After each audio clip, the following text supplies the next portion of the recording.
जय हिंद दोस्तों, कैसे वीडियो उम्मीद करता हूँ मस्त होंगे, अपने शिक्षण कार्य में व्यस्त होंगे। स्वागत है सभी का सीटेट दिसंबर 2024 के एग्जाम में। आज हम करने वाले हैं एसएसटी यानी सामाजिक विज्ञान के मॉडल पेपर, जो कि 10 मॉडल पेपर में आज चौथा मॉडल पेपर हल करने वाले हैं। सभी मॉडल पेपर जो हैं बहुत ही महत्वपूर्ण हैं, क्योंकि 10 मॉडल पेपर से 45 से 48 प्रश्न जो है एग्जाम में क्लियर होने वाले हैं, जो कि हम सीधा क्वेश्चन पेपर ही हल कर रहे हैं। तो सभी मॉडल पेपर बहुत ही महत्वपूर्ण हैं, और जो भी स्टूडेंट मॉडल पेपर नहीं देखे हैं पहले, दूसरी और तीसरी क्लास की, वह जाकर देख लें। चैनल के प्लेलिस्ट में सारी वीडियो जो है वह पड़ी हुई हैं। और चैनल पर जो भी नए हैं, चैनल को सब्सक्राइब कर लीजिए। क्लास जो है बहुत ही महत्वपूर्ण है। समय भी अब ज़्यादा बचा नहीं हुआ है, महज जो है 6 से 7 दिन ही समय बचे हुए हैं। तो चलिए समय को ध्यान में रखते हुए क्वेश्चन को स्टार्ट करते हैं। और पहला क्वेश्चन है, निम्नलिखित में से कौन भरंतोस पर्वत है? हिमालय पर्वत, अपलेसियन पर्वत, यूराल पर्वत या वासजेस पर्वत? कौन सा ऑप्शन राइट होगा? तो आप बताइए इन चारों ऑप्शन में से कौन सा ऑप्शन सही होगा। भरंतोस पर्वत का उदाहरण कौन सा होगा?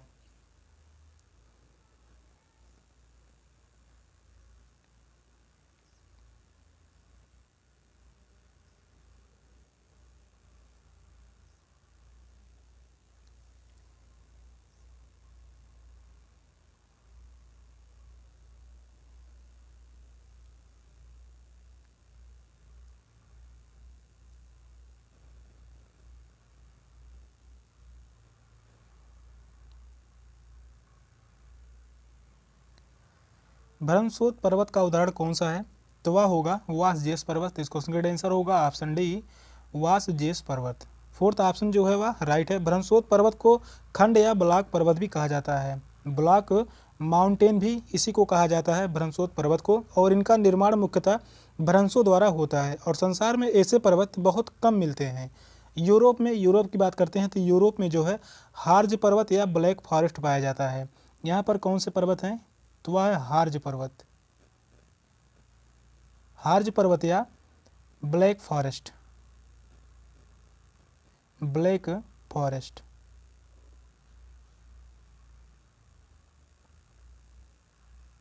हार्ज पर्वत या ब्लैक फॉरेस्ट जो है या यूराल पर्वत के उदाहरण होंगे, और वासजेस पर्वत भ्रंशोत पर्वत के उदाहरण हैं।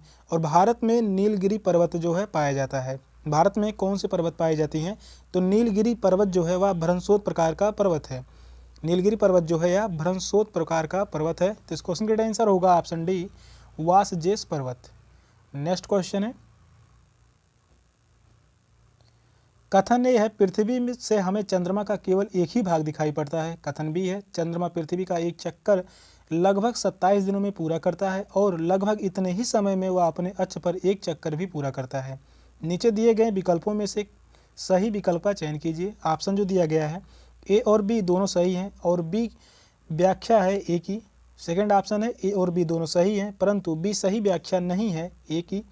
थर्ड ऑप्शन है ए सही है परंतु बी गलत है। फोर्थ ऑप्शन है ए गलत है परंतु बी सही है। तो कौन सा ऑप्शन राइट होगा? तो आप बताइए इन चारों ऑप्शन में से कौन सा ऑप्शन सही होगा। क्वेश्चन जो है लंबा है, तो क्वेश्चन को ध्यानपूर्वक पढ़िए, बताइए कौन सा ऑप्शन राइट होगा। यह क्वेश्चन जो है सेट के एग्जाम में पूछा गया है, और पूछे जाने की पूरी संभावना भी है। तो आप बताइए कौन सा ऑप्शन राइट होगा।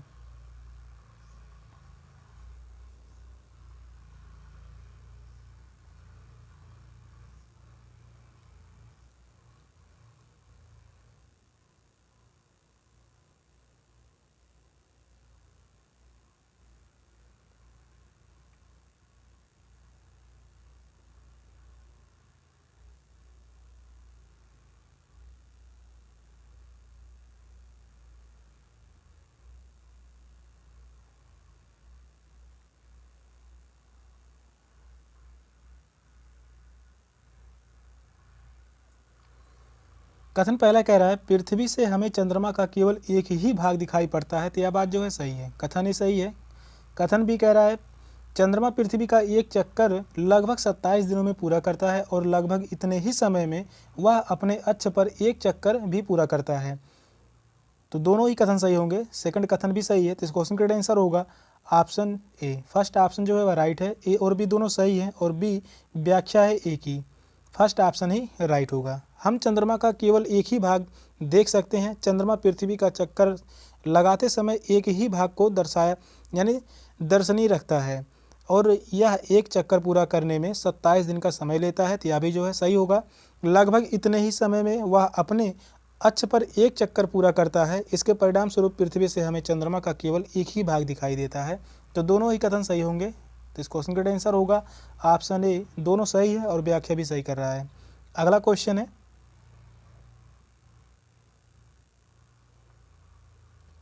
कायांतरित सेल के बारे में दिए गए ए, बी और सी कथनों पर विचार कीजिए और सही विकल्प का चयन कीजिए। कथन ए है, आग्नेय और अवसादी सेल उच्च ताप और दाब के प्रभाव में कायांतरित सेलों में परावर्तित हो जाती हैं।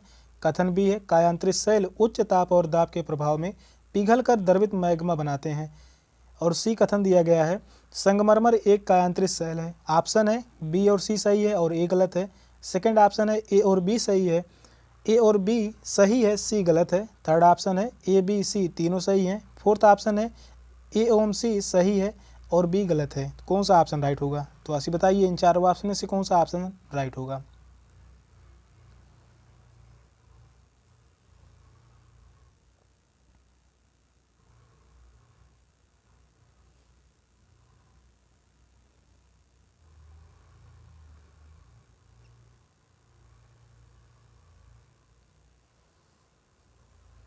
क्वेश्चन कह रहा है कायांतरित सेल के बारे में 3 कथन दिए गए हैं, इन तीनों कथनों में कौन से कथन सही हैं, उसी का पहचान करना है। क्वेश्चन जो है बहुत ही महत्वपूर्ण है, तो वास्तविक पढ़िए और बताइए कौन सा ऑप्शन राइट होगा।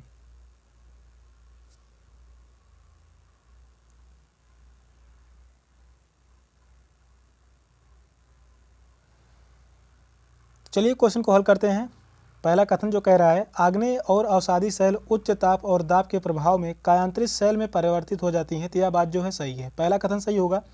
दूसरा कथन कह रहा है, कायांतरित सेल उच्च ताप और दाब के प्रभाव में पिघलकर द्रवित मैग्मा बनाते हैं, तो यह भी जो कथन है सही है।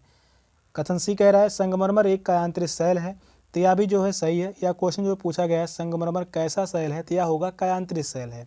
तीनों ही कथन सही हैं, तो इस क्वेश्चन का आंसर होगा ऑप्शन सी, ए, बी और सी तीनों ही सही हैं। थर्ड ऑप्शन जो है वह राइट है। नेक्स्ट क्वेश्चन है, अंतरिक्ष से प्रवेश करने वाले उल्कापिंड वायुमंडल के किस परत में आने पर जल जाते हैं? मध्यमंडल, बाह्यमंडल, बहिर्मंडल, समतापमंडल। कौन सा ऑप्शन राइट होगा? यह क्वेश्चन जो है सीट के एग्जाम के लिए 2024 में कम से कम 20 बार यह क्वेश्चन जो है पढ़ाया जा चुका है और क्वेश्चन अब यह आसान हो गया है और क्वेश्चन यह बहुत बार पूछा भी गया है। 2024 में यह क्वेश्चन जो है पूछा गया था, 2022 में यह क्वेश्चन पूछा गया था, 2021 में यह क्वेश्चन पूछा गया था और जो है 2015 में भी यह क्वेश्चन जो है पूछा गया था। क्वेश्चन यह बार बार पूछा गया है, तो बहुत ही महत्वपूर्ण है और इसको जो है मैप के माध्यम से ही समझाया गया है, जो कि पूरी तरीके से अब यह आसान है। क्वेश्चन कह रहा है, अंतरिक्ष से प्रवेश करने वाले उल्कापिंड वायुमंडल में किस परत में आने पर जल जाते हैं?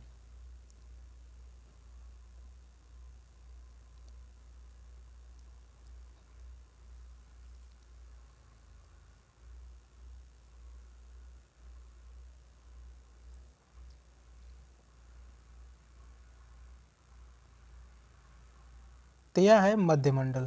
मध्यमंडल में उल्कापिंड प्रवेश करते ही जलने लगता है, तो इस क्वेश्चन का आंसर होगा ऑप्शन ए। मध्यमंडल या समताप मंडल के ठीक ऊपर होती है और यह लगभग 80 किलोमीटर की ऊंचाई तक फैली है।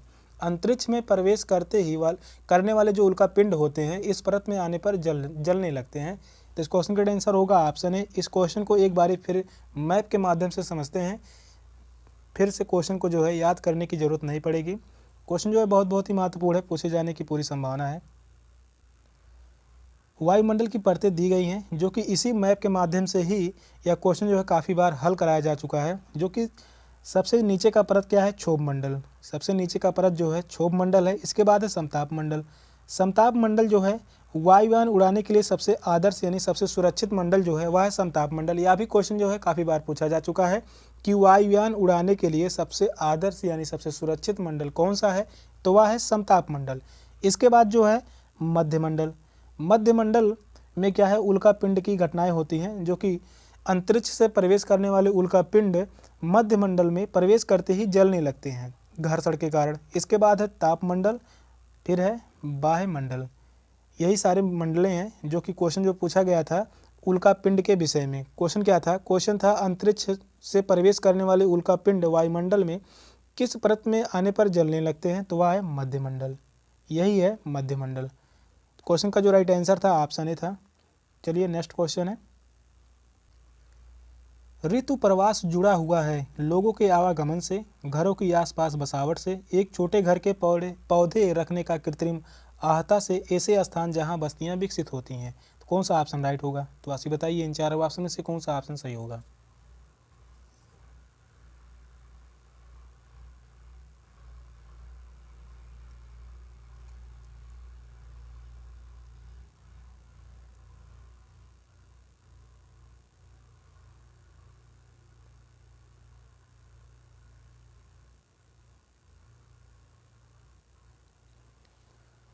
ऋतु प्रवास किससे जुड़ा हुआ है? तो यह जुड़ा हुआ है लोगों के आवागमन से। तो इस क्वेश्चन का आंसर होगा ऑप्शन ए, लोगों के आवागमन से जो है ऋतु प्रवास से जुड़ा हुआ है। फर्स्ट ऑप्शन जो है वह राइट है। नेक्स्ट क्वेश्चन है, स्थानीय पवनों के संबंध में कथन ए और बी पर विचार कीजिए और सही विकल्प का चयन कीजिए। कथन ए है, ये पवनें वर्ष भर लगातार निश्चित दिशा में चलती रहती हैं। कथन बी कह रहा है, पश्चिम एवं पूर्वी पवनें इनके उदाहरण हैं। ऑप्शन है ए सही है, बी गलत है। सेकंड ऑप्शन है ए गलत है, बी सही है। थर्ड ऑप्शन है ए बी दोनों सही है। फोर्थ ऑप्शन है ए और बी दोनों गलत हैं। कौन सा ऑप्शन राइट होगा? तो आशी बताइए इन चारों ऑप्शन में से कौन सा ऑप्शन सही होगा।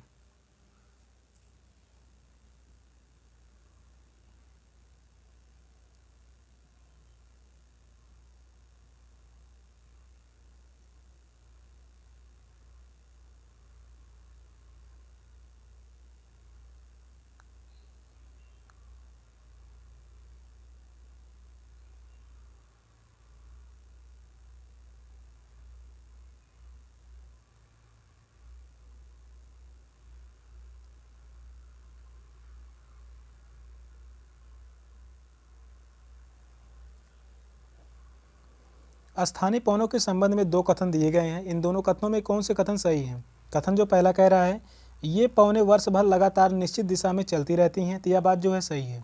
स्थानीय पवनें क्या हैं? ये वर्ष भर लगातार एक निश्चित दिशा में चलती रहती हैं। पश्चिमी एवं पूर्वी पवनें इनके उदाहरण हैं। पश्चिमी एवं पूर्वी पवनें जो हैं स्थानीय पवनों के उदाहरण हैं। दोनों ही कथन सही हैं। तो इस क्वेश्चन का आंसर होगा ऑप्शन सी, ए और बी दोनों ही सही हैं। थर्ड ऑप्शन जो है वह राइट है। तो इस क्वेश्चन का आंसर होगा ऑप्शन सी। स्थानीय पवनें जो हैं पृथ्वी के विस्तृत क्षेत्र पर पूरे वर्ष एक ही दिशा में चलने वाली पवनों को अस्थायी पवन कहा जाता है और पश्चिमी एवं पूर्वी पवनें इनके उदाहरण हैं। इन्हें अस्थायी, सनातनी, भूमंडलीय या गृह पवन भी कहा जाता है। और किस नाम से जाने जाते हैं? तो इन्हें जो है अस्थायी पवन के नाम से भी जाना जाता है। अस्थायी पवन के नाम से भी जाना जाता है, सनातनी पवन के नाम से भी जाने जाते हैं। इसके बाद क्या होगा? भूमंडली, भूमंडली पवन के नाम से भी यह जाना जाता है और गृही पवन के नाम से भी यह जाना जाता है। गृही पवन के नाम से यह जाना जाता है। और अस्थायी पवनों में व्यापारिक, पछुआ और ध्रुवीय पवनों को शामिल किया जाता है। तो इस क्वेश्चन का आंसर होगा ऑप्शन सी। थर्ड ऑप्शन जो है वह राइट है। नेक्स्ट क्वेश्चन है, ब्राज़ील के कंपोज और वेनेजुएला के लानोस उदाहरण हैं शीतोष्ण कटिबंधीय घास स्थल के, टुंड्रा प्रकार की वनस्पति के, उष्ण कटिबंधीय घास स्थल के, भूमध्य सागरीय वनस्पति के। कौन सा ऑप्शन राइट होगा? तो आशी बताइए इन चारों ऑप्शन में से कौन सा ऑप्शन सही होगा। मॉडल पेपर से जितने भी क्वेश्चन कराए जा रहे हैं सभी क्वेश्चन जो है बहुत ही महत्वपूर्ण है। तो क्वेश्चन को सीधा सीधा एकदम जान लीजिए कि याद कर लीजिए, पेपर में पूछे जाने की पूरी संभावना है।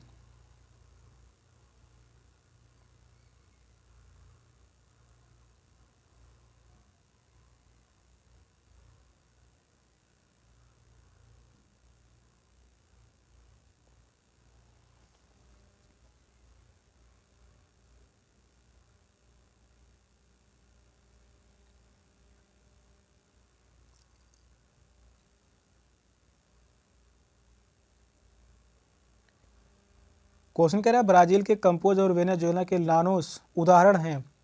तो यह जो उदाहरण हैं उष्णकटिबंधीय घास स्थल के। तो इस क्वेश्चन का आंसर होगा ऑप्शन सी, उष्णकटिबंधीय घास स्थल के यह जो है उदाहरण हैं कंपोज और लानोस। घास के मैदान मुख्यतः दो प्रकार के होते हैं। पहला जो होता है उष्णकटिबंधीय घास का मैदान और दूसरा जो होता है शीतोष्ण घास का मैदान। पहला जो होता है वह उष्णकटिबंधीय घास का मैदान और दूसरा जो होता है वह शीतोष्ण घास का मैदान। दूसरा क्या होता है? शीतोष्ण घास का मैदान।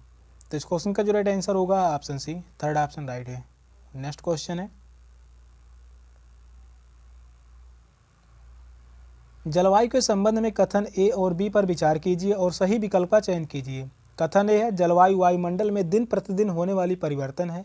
कथन बी कह रहा है किसी स्थान की जलवायु सिर्फ उसकी ऊंचाई तथा उच्चावच पर निर्भर करती है। ऑप्शन है ए सही है, बी गलत है, ए गलत है, बी सही है। ए और बी दोनों सही हैं, ए और बी दोनों गलत हैं। कौन सा ऑप्शन राइट होगा? तो आशी बताइए इन चारों ऑप्शन में से कौन सा ऑप्शन सही होगा?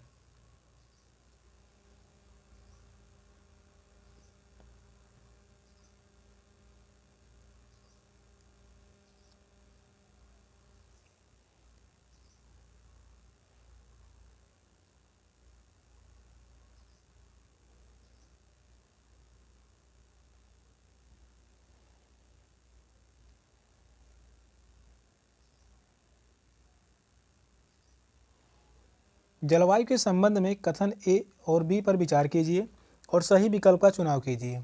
कथन ए कह रहा है जलवायु वायुमंडल में दिन प्रतिदिन होने वाला परिवर्तन है, तो यह बात जो है गलत होगा। पहला कथन गलत होगा। दूसरा कथन कह रहा है किसी स्थान की जलवायु सिर्फ उसकी ऊंचाई तथा उच्चावच पर निर्भर होती है, तो यह भी जो है गलत होगा। दूसरा कथन ही गलत है, दोनों कथन ही गलत हैं। तो इस क्वेश्चन का जो राइट आंसर होगा ऑप्शन डी, ए और बी दोनों कथन गलत हैं। फोर्थ ऑप्शन जो है वह राइट है। नेक्स्ट क्वेश्चन है, दिए गए लक्षणों ए और बी के आधार पर ऊर्जा स्रोत की पहचान करें। पहला जो स्रोत है वह है यह एक परंपरागत ऊर्जा का स्रोत है। दूसरा जो दिया गया है, यह ऊर्जा स्रोत तब निर्मुक्त होती है जब अपकृष्ट तेल को धरातल पर लाया जाता है। तो किनके स्रोत हैं? बायोगैस के, प्राकृतिक गैस के, भूतापी गैस के या मोम के। कौन सा ऑप्शन राइट होगा? तो ऐसे बताइए इन चारों ऑप्शन में से कौन सा ऑप्शन सही होगा?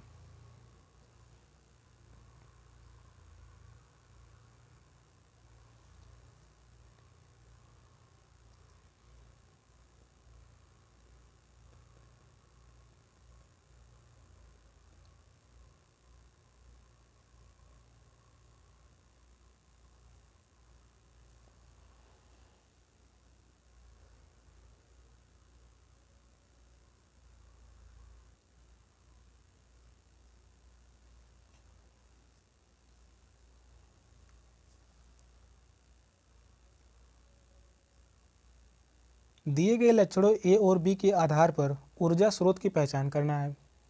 तो ई और बी जो दो आधार दिए गए हैं ऊर्जा के स्रोत, ये किनके स्रोत हैं? पहला स्रोत कह रहा है यह एक परंपरागत ऊर्जा का स्रोत है और दूसरा कह रहा है यह ऊर्जा स्रोत तब निर्मुक्त होती है जब अपकृष्ट तेल को धरातल पर लाया जाता है। तो यह दोनों जो स्रोत हैं यह प्राकृतिक गैस के हैं। तो इस क्वेश्चन का आंसर होगा ऑप्शन बी, प्राकृतिक गैस के यह दोनों स्रोत हैं। सेकंड ऑप्शन जो है वह राइट होगा। प्राकृतिक गैस एक अन्य महत्वपूर्ण जीवाश्म ईंधन है और यह एक परंपरागत ऊर्जा का स्रोत है। प्राकृतिक गैस जो है यह परंपरागत ऊर्जा का स्रोत है। प्राकृतिक गैस आसानी से जलती है और काफ़ी अधिक मात्रा में ऊष्मा जो है उत्पन्न करती है। प्राकृतिक गैस जो होती हैं वह आसानी से जलने लगती हैं और काफ़ी अधिक मात्रा में ऊष्मा उत्पन्न करती हैं। प्राकृतिक गैस में एथेन और प्रोपेन की थोड़ी मात्राओं के साथ मुख्य रूप से मीथेन पाया जाता है। प्राकृतिक गैस में एथेन और प्रोपेन की थोड़ी मात्राओं के साथ मुख्य रूप से जो पाई जाती हैं वह मीथेन पाई जाती हैं। मीथेन पाई जाती हैं CH4 मीथेन जो है यह पाई जाती हैं। तो इस क्वेश्चन का आंसर होगा ऑप्शन बी, सेकंड ऑप्शन जो है वह राइट है। प्राकृतिक गैस के उदाहरण हैं। नेक्स्ट क्वेश्चन है, भारत का शोध संस्थान मैत्री कहाँ अवस्थित है? ऑस्ट्रेलिया में, अंटार्कटिका में, यूरोप में या एशिया में? कौन सा ऑप्शन राइट होगा? तो आप बताइए इन चारों ऑप्शन में से कौन सा ऑप्शन सही होगा?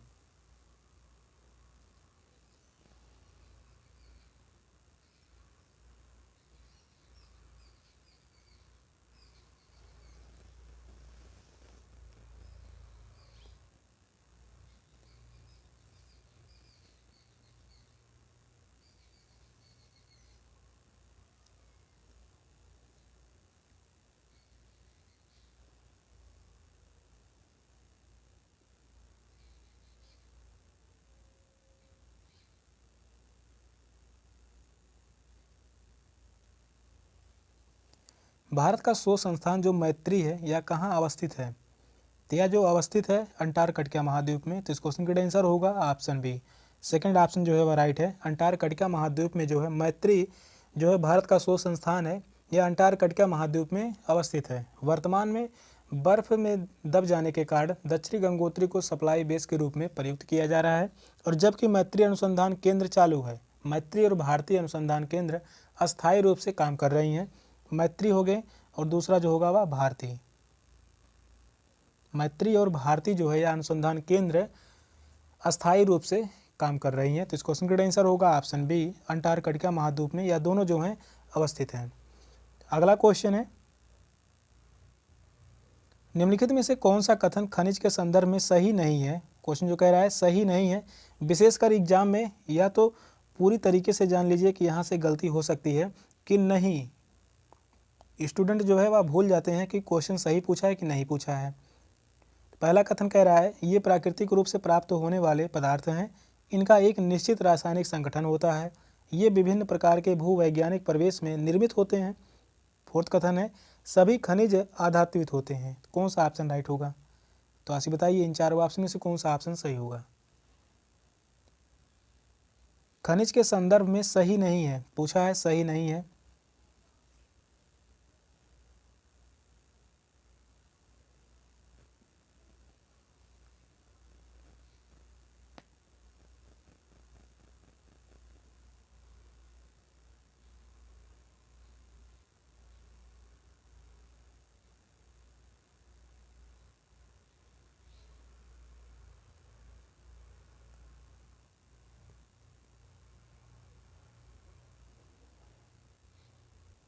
क्वेश्चन कह रहा है खनिज के संदर्भ में सही नहीं है, तो ये प्राकृतिक रूप से प्राप्त होने वाले पदार्थ हैं, तो यह सही है। पहला सही होगा, इनका एक निश्चित रासायनिक संगठन होता है, तो यह भी सही है। ये विभिन्न प्रकार के भूवैज्ञानिक प्रवेश में निर्मित होते हैं, तो यह भी जो सही होगा। सभी खनिज आधात्वित होते हैं, तो यह बात जो है गलत है, यानी फोर्थ ऑप्शन जो है वह गलत होगा। पूछा है गलत कौन सा है, सही नहीं है, तो वह है ऑप्शन डी, फोर्थ ऑप्शन ही राइट है।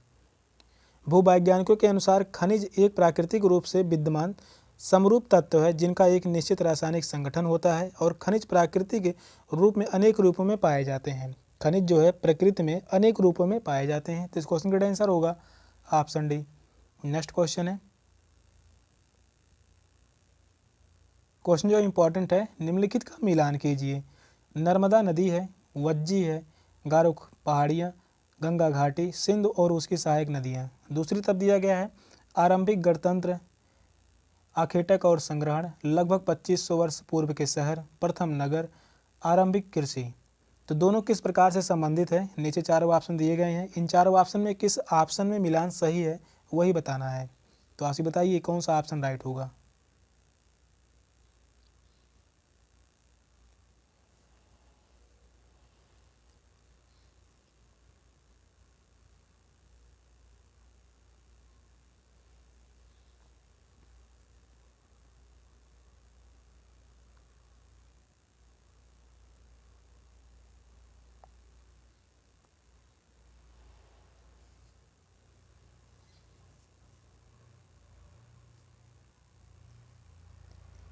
चलिए मिलान करते हैं। तो नर्मदा नदी यानी नर्मदा घाटी का संबंध जो होगा आखेटक और संग्रहण से, यानी ए का जो संबंध है वह है दूसरे से।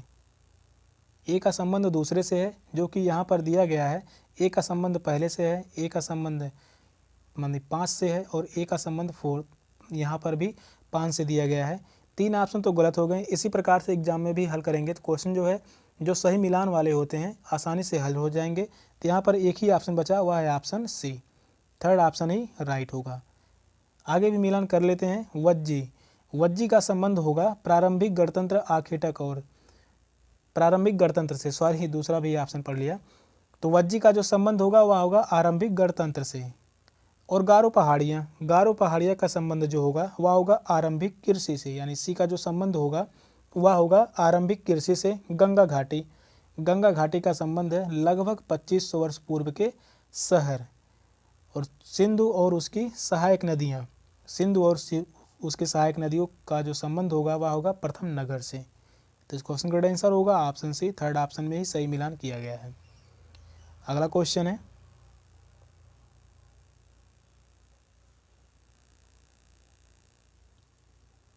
क्वेश्चन कह रहा है नीचे दो कथन ए और बी भारतीय इतिहास के तिथियों और काल के समसामयिक वाद विवादों के संदर्भ में दिए गए हैं। कथन ए है हिंदू मुस्लिम ब्रिटिश जैसी कालावधियों उपयुक्त हैं क्योंकि शासकों का धर्म ही एक महत्वपूर्ण ऐतिहासिक परिवर्तन रहा है। कथन बी कह रहा है लंबी समयावधि में घटित होने वाली ऐतिहासिक प्रक्रियाओं को निश्चित तिथियों और काल विभाजनों के अंतर्गत लाना समस्यात्मक है। ऑप्शन है ए और बी दोनों सही हैं तथा ए सही व्याख्या है बी की। ए और बी दोनों सही हैं किंतु बी सही व्याख्या नहीं है बी की। ए सही है किंतु बी गलत है। ए गलत है किंतु बी सही है। तो कौन सा ऑप्शन राइट होगा? तो आज बताइए इन चारों ऑप्शन में से कौन सा ऑप्शन सही होगा?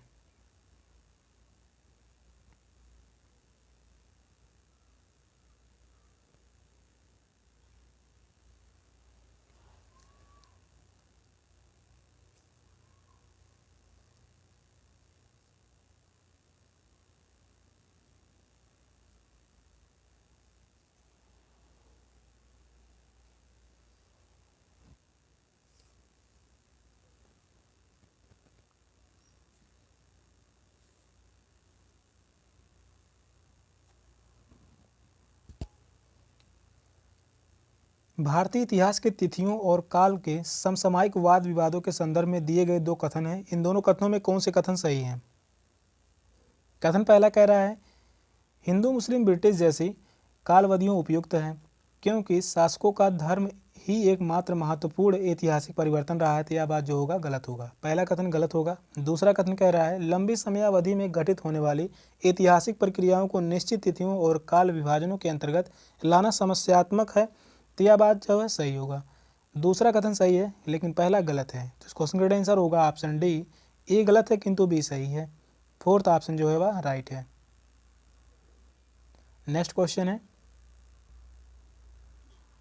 नीचे दो कथन 19वीं सदी में नई लोकप्रिय भारतीय कला के संदर्भ में है। कथन पहला कह रहा है कई चित्रों में अपने आसपास के बदलावों का उपहास किया गया।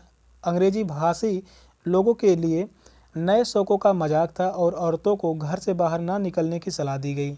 कथन बी है राष्ट्रवादी विचारों की अभिव्यक्ति करने और लोगों की ब्रिटिश शासन के खिलाफ उल्लेखित करने के लिए छवियों का इस्तेमाल किया जाता था। ऑप्शन है ए और बी दोनों सही हैं तथा ए सही व्याख्या है बी की। सेकंड ऑप्शन है ए और बी दोनों सही हैं किंतु ए सही व्याख्या बी की नहीं है।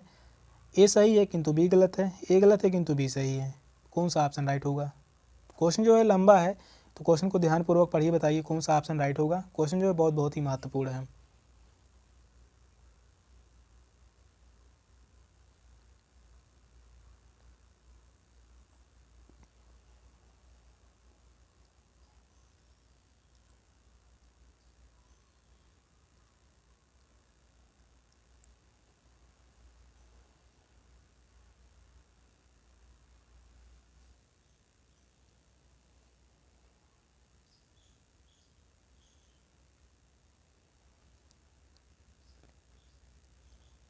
19वीं शताब्दी में नई लोकप्रिय भारतीय कला के संदर्भ में दो कथन दिए गए हैं। इन दोनों कथनों में सही कथन कौन सा होगा?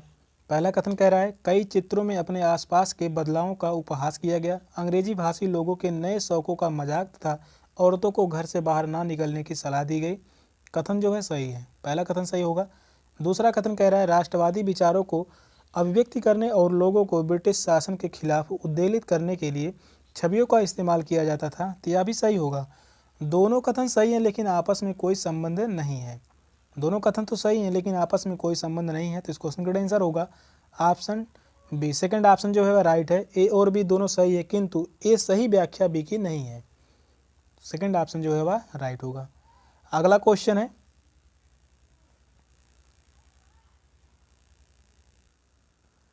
भारत में आरंभिक मानवों पर समझ के लिए निम्नलिखित में से किसे एक प्राथमिक स्रोत माना जा सकता है? कांगड़ा शैली की चित्रकला, गिरनार का शैल जो है अभिलेख और पाथानामा चित्रकला, मध्य प्रदेश की शैल चित्रकला। तो कौन सा ऑप्शन राइट होगा? तो आज बताइए इन चारों ऑप्शन में से कौन सा ऑप्शन सही होगा।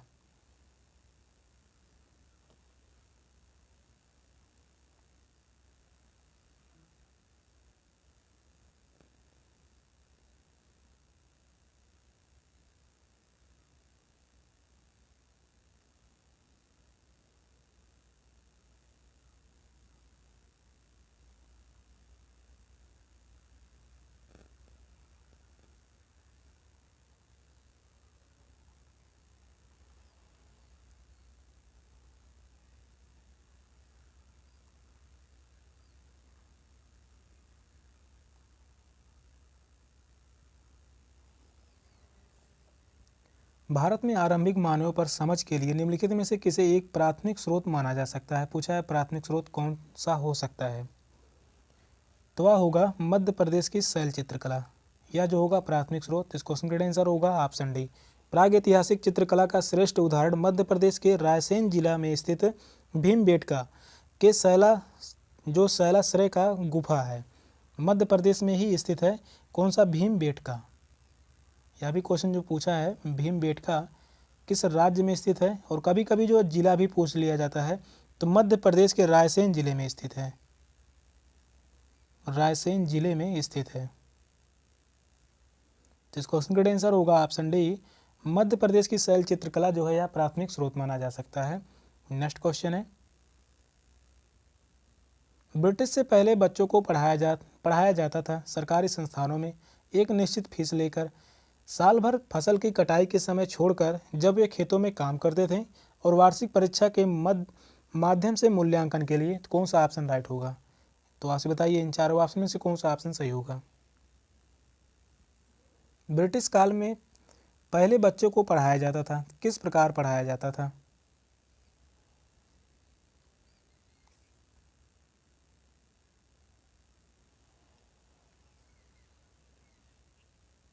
ब्रिटिश काल से पहले जो है बच्चों को पढ़ाया जाता था साल भर फसल की कटाई के समय छोड़कर जब वे खेतों में काम करते थे। इसी समय बच्चों को नहीं पढ़ाया जाता, बाकी साल भर जो है शिक्षाएं ग्रहण कर सकते थे। तो इस क्वेश्चन का आंसर होगा ऑप्शन सी। थर्ड ऑप्शन जो है वह राइट होगा, सरकारी संस्थानों में। या गलत होगा एक निश्चित फीस लेकर, यह भी गलत है। वार्षिक परीक्षा के माध्यम से मूल्यांकन, यह भी जो है गलत होगा। तो इस क्वेश्चन का आंसर होगा ऑप्शन सी, साल भर फसल की कटाई के समय छोड़कर जब वे खेतों में काम करते थे तब जो है पढ़ाया नहीं जाता था, बाकी साल भर जो है निरंतर पढ़ाया जाता था। सेशन का लास्ट क्वेश्चन था। क्वेश्चन कैसे लगे कमेंट में जरूर बताइएगा। चैनल पर नए हैं चैनल को सब्सक्राइब कर लीजिए। मिलते हैं फिर अगली क्लास में, तब तक के लिए बाय बाय, टेक केयर, जय हिंद।